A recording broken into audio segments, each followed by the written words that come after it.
good evening po sa ating lahat. Tunay nga na ang Diyos ang daan sa ating buhay at may mga kaparaanan siya sa ating buhay na hindi natin nakikita. Basta tayo ay magtiwala sa Kanya at siya lamang ang ating lapitan.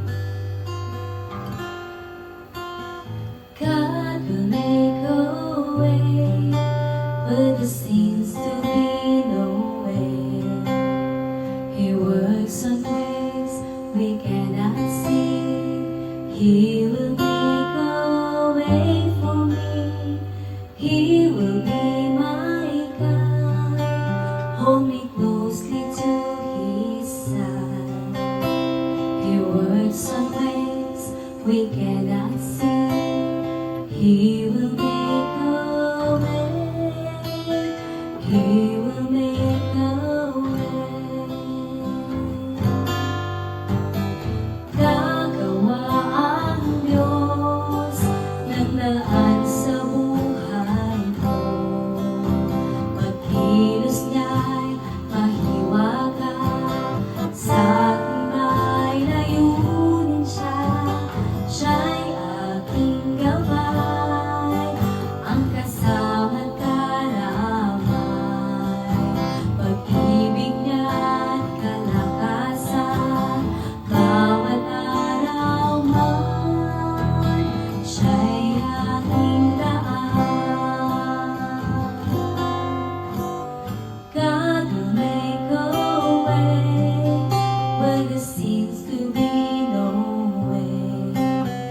He works on ways we cannot see. He will make a way for me.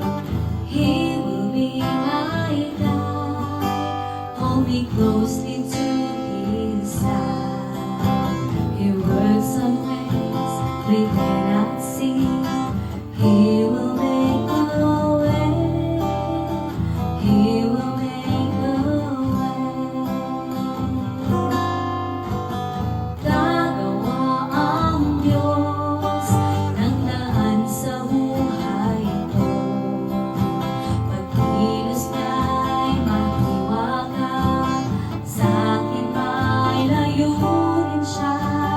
Siya'y aking gabay, ang kasama't karamay.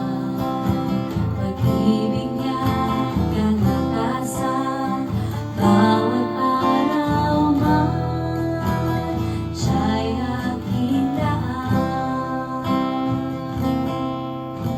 Pag-ibig niya'y kalakasan, bawat araw man, siya'y ating daan. Sa Diyos po.